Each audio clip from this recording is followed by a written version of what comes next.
우리들에게 주시는 하나님의 말씀, 마태복음 25장 14절에서 30절 말씀입니다. 또 어떤 사람이 타국에 갈 때 그 종들을 불러 자기 소유를 맡김과 같으니 각각 그 재능대로 한 사람에게는 금 5달란트를, 한 사람에게는 2달란트를, 한 사람에게는 1달란트를 주고 떠났더니 5달란트 받은 자는 바로 가서 그것으로 장사하여 또 5달란트를 남기고 2달란트를 받은 자도 그같이 하여 또 2달란트를 남겼으되 1달란트 받은 자는 가서 땅을 파고 그 주인의 돈을 감추어 두었더니 오랜 후에 그 종들의 주인이 돌아와 그들과 결산할세 5달란트 받았던 자는 5달란트를 더 가지고 와서 이르되 주인이여 내게 5달란트를 주셨는데 보소서 내가 또 5달란트를 남겼나이다. 그 주인이 이르되 잘하였도다 착하고 충성된 종아 내가 적은 일에 충성하였음에 내가 많은 것을 내게 맡기리니 내 주인의 즐거움에 참여할지어다 하고 2달란트 받았던 자도 와서 이르되 주인이여 내게 2달란트를 주셨는데 보소서 내가 또 2달란트를 남겼나이다.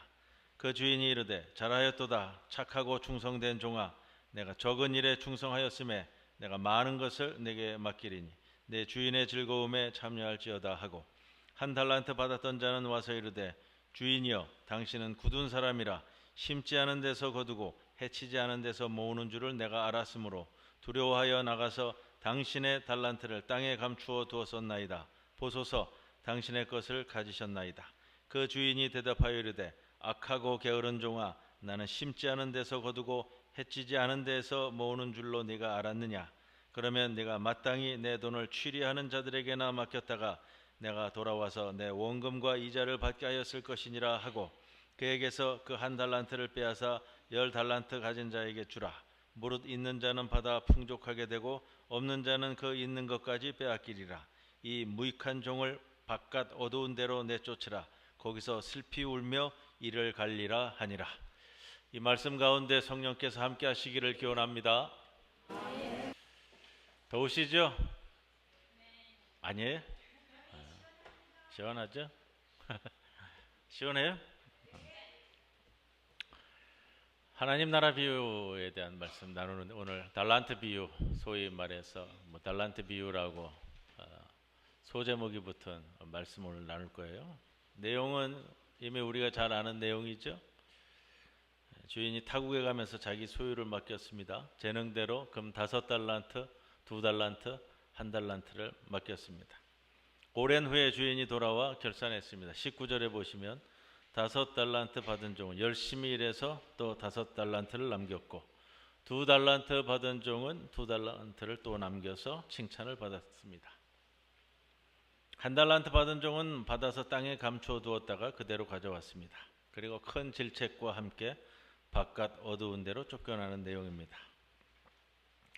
이게 우리가 이제 알고 있는 내용이고 이 비유에 대한 해석, 결론을 마치 29절에 이렇게 돼 있잖아요. 있는 자는 더 가질 것이고 없는 자는 그 있는 것도 빼앗길 것이다. 여기에 너무 이제 집중하면요. 결론이 마치 많이 가진 자에게 더욱 많은 것을 추구하도록 부추기는 것 같아서 그렇게 마음이 편하지는 않습니다. 그래서 원래의 이 의미를 가지고 있는 것을 오늘 조금 하나님 나라에서 그 관점에서 접근해서 봐야 오늘 이 비유가 우리들에게 정확히 무엇을 얘기하는가 이렇게 알 수가 있고요. 제가 하나님 나라 비유 사건을 말씀을 드리면서 반복해서 드린 말씀 중에 그런 표현이 있어요. 우리 사고방식이 이 자본주의적 사고방식이 너무 짙게 드리워져 있어가지고 우리는 자본주의 사회에 살잖아요. 그렇게 컸고 그렇게 교육받고 그렇게 젖어들어 사는데 당시 사회는 자본주의 사회예요? 아니에요? 당시 사회는 자본주의 사회가 아니에요. 그렇다면 아닌 걸 기초로 해서 우리가 이 말씀에 접근을 해야 이 의미를 제대로 우리가 알 수 있다고요. 이 자본주의적 접근보다는요. 예수님께서 우리에게 말씀하시는 것 중에 2000년 전이나 지금이나 동일하게 울림이 되는 말씀은 이거예요. 관계지향적 접근이에요. 관계지향적 접근. 제가 여러분들에게도 그런 말씀을 드렸습니다만 내가 이 교회를 위해서 내가 하나님을 위해서 무엇을 했느냐 이게 중요한 게 아니고요. 여러분 내가 하나님과 어떤 관계 맺음을 갖느냐 내가 하나님과 이 교회와 어떤 관계 맺음을 갖느냐, 이게 우리 신앙생활에 중요한 겁니다 라고 반복해서 좀 말씀을 드렸는데, 자, 오늘 본문을 읽을 때마다 이런 의문이 생깁니다. 주인의 칭찬이 어디까지일까요? 주인의 칭찬이 어디까지일까? 열심히 노력했지만 첫 번째나 두 번째 종만큼 세 번째 종은 한 달란트 받은 종인데, 첫 번째 두 번째 종처럼 열심히 노력했는데, 상상을 해보시는 거예요. 세 번째 종도 열심히 노력했는데 역시 한 달란트를 또 남겼으면 좋았겠지만 한 달란트를 남기지 못하고 0.5달란트나 0.7달란트나 아니면 이 한 달란트 받은 이 종이 적자를 기록했다면, 열심히 노력했음에도 불구하고 적자를 기록했다면 하나님께서, 주인께서 어떻게 말씀하셨을까요? 적자를 기록했으니까 너는 징벌받아야 된다. 우리가 이 자본주의적 사고방식에, 그 다음에 이 수치 계산적에 너무 빠지면요, 이렇게 접근이 되는 거란 말이에요.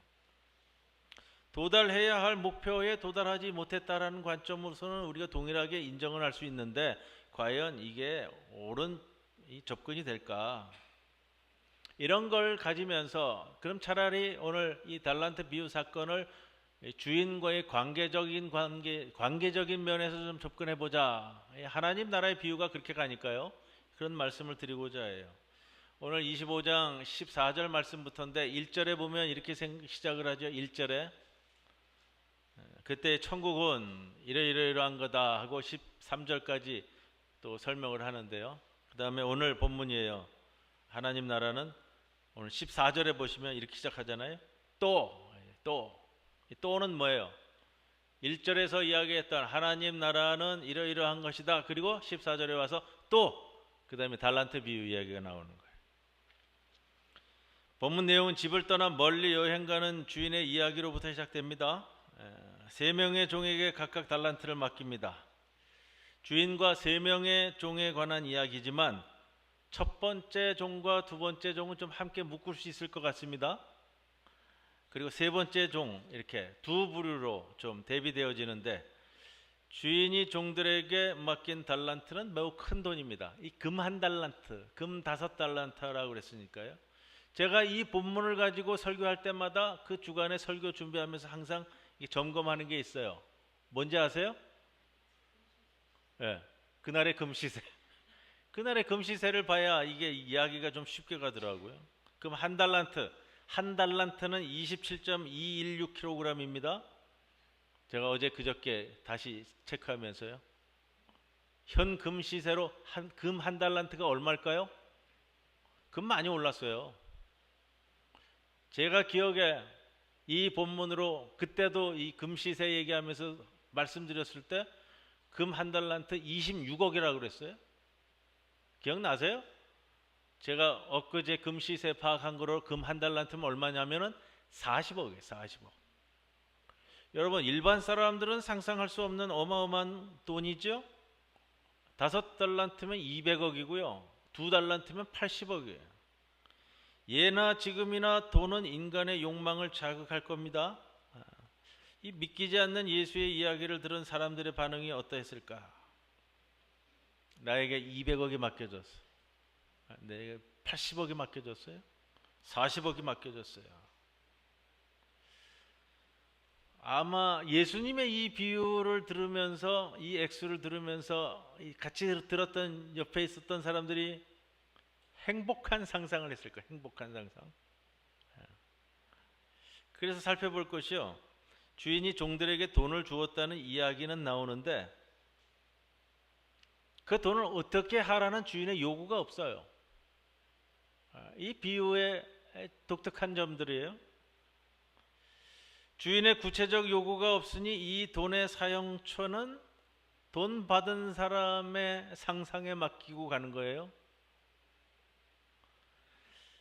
이걸 듣고 있었던 옆에 있던 사람들이 어떤 상상을 했을까요? 내가 80억을 받으면, 200억을 받으면 나는 뭘 할까? 행복한 상상들을 했을 거예요. 좀 좋은 집을 장만해서 살아봐야겠다. 그동안 못 가본 곳, 가고 싶은 곳 좀 여행 좀 해봐야겠다. 이랬을 수도 있고요. 이제 평생 먹을 거 생겼으니까 좀 게으른 삶을 한번 꿈꾸기도 했을 거고요. 물론 마음에 담아두었던 사업을 계획하는 사람들도 있었을 겁니다. 그런데 이런 상상에 좀 제동을 거는 문구가 나와요. 이게 뭐냐면 15절에 각각 그 재능대로 그 사람의 능력에 따라라는 거죠. 여러분, 이 그 사람의 능력이라는 건 뭘까요? 여러분, 그 사람의 능력이라는 거는요, 단지 그 사람이 이 돈을 더 잘 불릴 수 있겠다라는 것도 포함되지만 그 사람의 품성과 인성과 성격과 다 모아가지고 얘기할 때 이 표현을 쓰는 거예요. 주인은 종들에게 각각 다른 양의 달란트를 주었습니다. 이는 그들의 능력에 따른 겁니다. 주인은 아마 종들의 인성과 품성까지도 다 꿰차고 알고 있었을 거예요. 달란트는 무조건적으로 주어지지 않습니다. 주인은 이미 종들의 이러한 한 사람 한 사람 모두의 능력을 알고 있고 이에 맞추어 달란트를 지불했습니다. 비유를 듣는 사람들은 달란트라는 이 거액에 놀랐을 겁니다. 하지만 능력에 따라 주어지는 것이라면 그거예요. 능력에 따라 주어지는 것이라면 한 달란트든 두 달란트든 5달란트든 이게 중요한 게 아니라는 거예요. 여러분 40억을 받든 80억을 받든 100억, 200억을 받든 이 비유의 사건, 이 비유의 이야기는 예수님께서 이렇게 뻥 터트려 놓고 시작하는 이야기라는 거예요. 달란트 얘기하니까 자꾸 뭘 생각하냐면요, 이게 예수님 이 주인이 이게 금화 한 입 준 것처럼 자꾸 여기는데 그러시면 안 돼요. 이게 이야기가 그렇게 나가는 게 아니에요. 이게 금 한 달란트 40을 이렇게 뻥 터트려 놓고서는 시작하는 얘기란 말이에요. 액수가 중요하지 않다는 거예요. 액수가 중요하지 않아야 이 거액이 주는 유혹에서 벗어날 수 있어요. 이 돈이라는 것에 유혹에 빠지니까 자꾸 이 한 달란트, 5달란트 받아가지고서는 5달란트 남겼다. 아, 잘했구나. 이렇게 가는 거예요. 이게 자본주의적 사고방식이란 말이에요, 우리의. 이 액수의 유혹에서 벗어나야만 이 비유의 진정한 의미에 접근하기가 쉬워집니다. 그래야 비로소 달란트가 아니라 자신들의 능력에 눈이 돌아가는 거예요. 자신의 능력이라는 관점에서 바라보게 되면 이제 이 비유가 돈이 아니라 무엇일까요? 돈이 아니라 삶에 관한 것이라는 거예요. 살. 이 비유는 얼마나 이익을 남겼는가라는 것보다는 받은 사람들의 삶의 방식에 관한 것이란 말이에요. 돈을 주기만 하고 아무것도 명령하지 않은 주인이 떠난 뒤에 종들의 삶이 어땠을까? 제각각이었습니다. 첫 번째와 두 번째 종은 바로 가서 그것으로 장사를 하였다. 바로 가서 장사를 하였다. 두 번째 종에 대한 표현은 뭐 똑같았다 이렇게 표현하니까요. 아마 동일한 행동을 보였을 거예요. 가서와 장사를 하였다. 이거는 동시에 진행되는 표현이고요. 살펴볼 표현이 있어요. 이게 이 단어를 이렇게 번역함으로 인해서 우리가 이게 자꾸 장사했구나 이거에 매몰되니까 이게 비유의 이게 축소가 되는 것 같은데 이 장사했다라는 이 원어를 기억할 필요는 없습니다. 여러분, 에르그조마이라는 단어를 사용하는데 이 단어가 신약 성경에 모두 41번 등장을 하는데 장사했다라고 번역한 것은 여기 마태복음 25장 여기밖에 없어요. 그러면 이 뜻은 뭐냐 하면은 의미를 잘 살리면 더 좋았을 것인데 이 에르가조마이는 뭐냐면 일하다, 노동하다, 행하다, 행하여 성취하다. 결국 무언가 해야 할 것을 했다. 이런 뜻이란 말이에요. 그런 의미에서 아마 번역하는 자가 좀 쉽게 접근하기 위해서 장사도 여기에 포함됐을 수 있어요. 5달란트를 받아서 나가서 해야 할 일을 감당했다 이런 뜻이란 말이에요. 그것이 무엇인지 몰라요. 우리가 이 번역을 이렇게 함으로써 이게 5달란트를 더 남겼다고 하니까 이게 장사하는 것으로 아마 이렇게 표현하는 게 더 번역이 쉽겠다 이렇게 되는 거예요. 해야 할 것이라는 것은 장사도 될 수도 있고요. 여러분, 뭐 내가 학교를 설립을 해가지고서 당장 돈은 안 되지만 이 시대의 인물들을 배출했다 이렇게 할 수도 있고요. 5달란트를 가지고 가서 장학금을 나눠줘 가지고 인물들을 이 시대와 이 나라를 위해서 키웠다 이렇게 될 수도 있어요. 5달란트가 다 사라졌다 하더라도 또 다른 5달란트를 더 만들어냈다라는 것이 그렇게 계수가 될 수 있다란 말이에요. 이것이 바로 이 에르고저마이라는 행했다, 성취했다라는 뜻이란 말이에요. 자, 그 의미는 첫 번째 종과 두 번째 종이 주인이 준 돈을 가지고 살면서 그것으로 무언가를 했습니다. 무언가를 했어요. 이 종들의 모습은 지난주일 말씀을 나눈 모든 것을 팔아서 밭을 산 사람과도 같습니다. 이제 모든 것을 팔아서 밭을 사서 이제 그 새로운 밭이 그의 터전이 되는 거예요. 그 터전에서 새로운 이 보물들을 일궈낼 거란 말이에요. 물론 받은 달란트가 2배로 늘어나는 결과를 얻었지만 중요한 것은 또 하나 있어요. 그들이 받은 것은 누구 거예요? 주인의 것이에요. 내 것이 아니라 주인의 것이란 말이에요. 이 두 사람은 자신들이 주인에게서 받은 것으로 크든지 작든지 간에, 물론 2달란트 받은 것도 결코 작은 게 아닙니다. 자신들의 삶을 꾸려나갔습니다. 주인의 것으로 산다는 것이 여러분 무엇일까요? 주인의 것으로 산다. 자, 예를 들어서 쉽게 이런 거예요. 우리가 사업을 꾸리는데 내가 은행에 가서 돈을 거액을 빌렸어요. 80억을 빌리고 200억을 빌렸어요. 내가 이 돈을 빌려서 사업을 하면서 생각이 떠나지 않는 게 있죠. 이 돈은 내 돈이 아니잖아요. 은행 돈 빌렸어요. 그러면 항상 이걸 생각하게 되죠. 어떤 생각해야 돼요? 은행과의 관계를 내가 항상 생각해야 되는 거예요. 아, 이게 다음 달이면 이자가 또 올라갈래나? 더 요구할래나? 내가 이번에 갚아야 할 것은 얼마나 될까? 사업하는 사람이 200억씩 빌려가지고요, 하루하루를 허투루 살아갈 수가 없어요. 이것이 주인의 것으로 산다는 거예요. 주인이 안 계시는 동안에도 주인을 생각한다는 거예요. 주인이 안 계시는 동안에도 주인과의 관계를 계속 맺어간다는 거예요. 왜냐? 주인이 준 것이 있는데 주인을 잊어버린다는 것은 불가능하기 때문에 그래요. 그러나 세 번째 종은 달랐습니다. 1달란트를 가지고 있던 종은 가서 땅을 팠습니다. 1달란트가 결코 작은 게 아니죠. 40억이에요. 그리고 주인의 돈을 감추었습니다. 1달란트를 가지고 있었지만 나가서 땅에 묻어버렸습니다. 지난주에 숨긴 보화의 비유처럼 당시에 귀한 물건을 땅에 묻어 보관하는 것은 당시에 흔한 상황이었잖아요. 그런데 중요한 건 이거예요. 이 숨겨진 보물이 발견되지 않으면 이 보물은 아무 의미가 없어지는 거예요. 땅에 묻어둔 달란트는 그 의미가 없는 거예요. 세 번째 종이 땅에 1달란트를 묻어둠으로써 1달란트와 이 사람 사이에 아무 일이 일어나지 않습니다. 결국 그 달란트를 가지고 살지 않았다라는, 그것은 주인의 것으로 살지 않았다라는 것이고요. 주인과의 관계가 끊어졌다라는 것이고 주인을 잊어버렸다라는. 16절에 보면 5달란트 받은 자가 가서 장사하여 이렇게 돼 있고요. 18절에 1달란트 받은 자는 가서 땅을 파고 이렇게 돼 있어요. 근데 원문에서는, 헬라어 번역에서는, 헬라어 성경에서는 이 가서라는 단어가 동일한 단어가 쓰이지 않고요, 지금 다른 단어를 의도적으로 썼어요.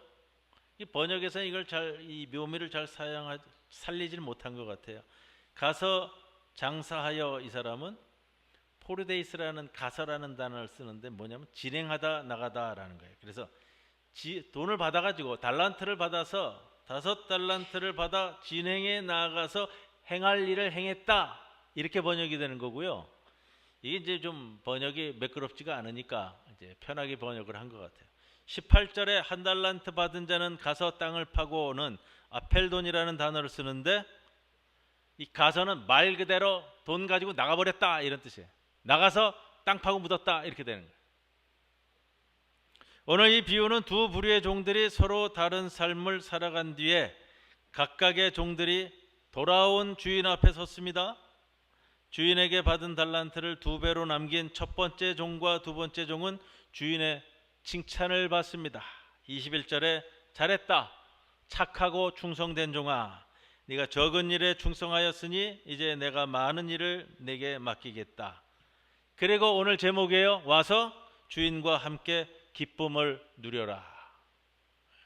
주인의 즐거움에 참여하라. 이 명령형인데요.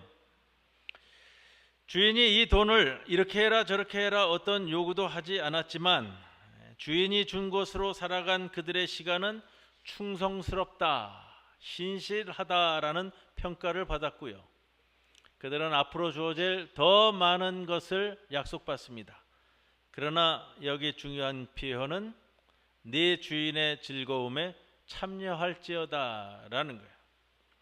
주인과 같은 기쁨을 누린다. 이 주인의 즐거움에 참여한다라는 것이 무엇일까? 자, 고대 사회에서 종과 주인은 확연히 구별된 위계 질서가 있어요. 주인의 기쁨의 자리에 종이 참석할 수 없다는 거예요. 그런데 주인의 기쁨의 자리에 종이 참여할 수 있다는 건 뭐예요? 존재의 변화를 이야기하는 표현이에요. 우리가 여기까지 나가야 돼요. 하나님 나라의 비유에서 얘기하고자 하는 것이 바로 이거란 말이에요. 나에게 맡겨진 것을 진행하여 행하여 하나님과의 관계를 잊지 않고 나아갔을 때에 나의 존재의 변화까지 이끌어내는 하나님 나라의 비유 사건이라는 겁니다. 종은 기본적으로 주인의 재산 목록에 들어있는 존재 취급을 받았어요. 그러나 바로 이 사건을 통해서 종의 위치가 주인과 동급으로 상승한다라는 것을 보여주는 거예요. 이게 이 표현이 오늘 이 마이크가 좀 왔다리 갔다리 하는 것 같아요. 왜 그런지 모르겠어요. 주인의 즐거움에 참여할지어다.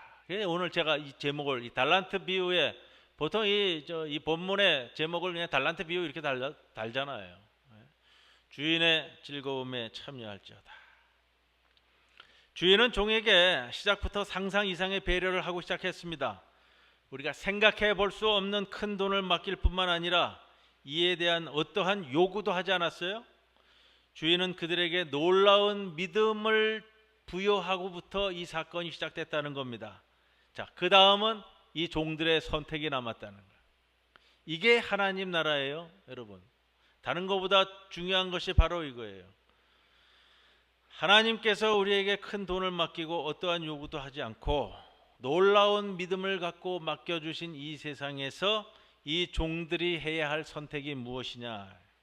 이것이 바로 종들에게 허락된 자유다라는. 이 돈을 어떻게 쓸 것인가 아무것도 요구하지 않은 주인은 이 종들에게 가서 무엇을 보고 싶었을까? 이걸 맡겨놓고 하나님은 우리에게 무엇을 보고 싶으실까? 이 주체적 관계죠. 하나님 나라의 개념의 중요한 면이 여기 있는 거고요. 진실하게 살기 위해서 나는 이 땅에서 어떻게 살아야 될까라는 질문에 대한 답변입니다. 삶의 방향과 목적을 고민하는 사람들에게 자신의 행동과 이 세상에 대해 책임을 지라고 말씀하시는 거예요. 그 큰 돈을 주면서 그 무엇도 요구하지 않았습니다. 종들은 그 돈을 쓸 수 있는 무한한 자유를 부여받았습니다. 두 종은 주인이 준 달란트로 살아가는 삶에서 그 자유를 마음껏 펼쳤습니다. 핵심은 바로 그거예요. 이 삶의 태도가 주인을 만족시켰다는 사실이 오늘 포인트입니다. 그러한 만족이 종들의 위치를 변화시켰다라는 것이고요. 결국 주인의 기쁨을 함께 누릴 수 있는 존재가 되었다라는 겁니다. 얼마의 돈을 받았는가 이게 중요한 게 아니고요. 주인과 하나가 되었다면 돈이 문제가 아니라는, 자유로운 사람으로 세워졌다는 거예요. 종으로 살 때는 한 번도 누리지 못한 그 기쁨과 자유를 누리며 살았다라는 겁니다. 세 번째 종은 그러나 이 기쁨을 누리지 못합니다. 자신에게 부여된 자유를 사용하는 방법을 알지 못했어요. 그저 그 돈이 두렵고 무서웠을 뿐입니다. 아마도 실패에 대한 두려움이 발목을 잡았을지도 모르겠습니다. 그래서 아무것도 하지 않는 것, 땅에다 갖다 묻는 것이 가장 안전한 일이라고 스스로 위안을 삼았을지도 모릅니다. 아무것도 하지 않았고 아무 일도 발생하지 않았습니다. 세 번째 종은 주인을 이러한 주인이라고 생각했어요. 24절에 주인이여 당신은 심지 않은 데서 거두고 뿌리지 않은 데서 모으는 사람이다. 심지 않은 데서 거두고 뿌리지 않은 데서 모으는 사람이라는 게 이게 무슨 말이에요? 자신은 심지도 않고 거두어 가고요. 뿌리지도 않았는데 모아 가고요. 이 어떤 사람이에요, 이 사람은? 악독하고 뻔뻔한 사람이잖아요. 이 세 번째 종이 주인을 바라보는 시각이라는 거예요. 이게 우리 주인은 악독하고 뻔뻔한 사람이다. 그래서 내가 이렇게 했다라는 거예요. 그게 말이 맞아요? 그런 주인이라면 자기 종에게 이 큰 돈을 맡기지 않잖아요. 주인이 손 안 대고 코 푸는 사람이라면 주인의 말대로 이 종은 주인에게 이자라도 받게 만들어줬어야 되는 거예요. 자신의 이유와 행동도 맞지 않는다는 거예요. 물론 이런 주인은 부자였기 때문에 이자까지 챙기려고 하는 그런 사람은 아니잖아요. 종의 핑계가 헛된 것이라는 겁니다. 세 번째 종은 자신이 스스로 한 선택에 거기에 대해서도 자기가 책임을 지지 않으려고 한다라는 걸 보입니다. 자신에 대한 행동마저도 주인의 책임으로 돌리고 있다라는 것. 자신의 자유를 사용할 줄 모르고 자신과 그가 속한 세계에 대해서 무책임했던 세 번째 종, 우리가 아는 것처럼 있는 것까지 다 빼앗겼다라는 겁니다. 여러분, 이게 하나님 나라의 비유고요. 이게 우리가 이 세상 살아갈 동안 하나님께서 우리에게 펼치신 그 내용이에요. 여러분, 첫 번째, 두 번째 종으로 살 것인지 세 번째 종으로 살 것인지, 내 주인을 기억하면서 살 것인지, 그저 하나님만을 원망하면서 살 것인지, 내게 허락된 자유를 제대로 인식하고 세상에 대한 책임을 안고서 하나님과의 관계를 어떻게 하고 갈 것이냐, 이 질문에 대해서 여러분 성찰하시면서 신앙의 여정을 잘 꾸려나가시기를 주님의 이름으로 간절히 축원을 드립니다. 고마우신 아버지 하나님, 더운 날씨 가운데서도 저희들을 이 자리에 불러 모아주셔서 주님 우리에게 주시는 말씀을 함께 나누게 하심 감사드립니다. 오로지 우리가 이 세상 살아갈 때에 나에게 맡겨주신 자유를 제대로 인식하고 나에게 맡겨진 책임을 바로 감당하면서 이 세상 아름답게 살아가도록 이끄시옵소서. 악하고 게으른 종이 아니라 착하고 충성된 종이라 칭찬받으면서 하나님 나라의 기쁨을 함께 누리는 주의 귀한 백성들 되게 하옵소서. 예수님의 이름으로 기도드리옵나이다. 아멘.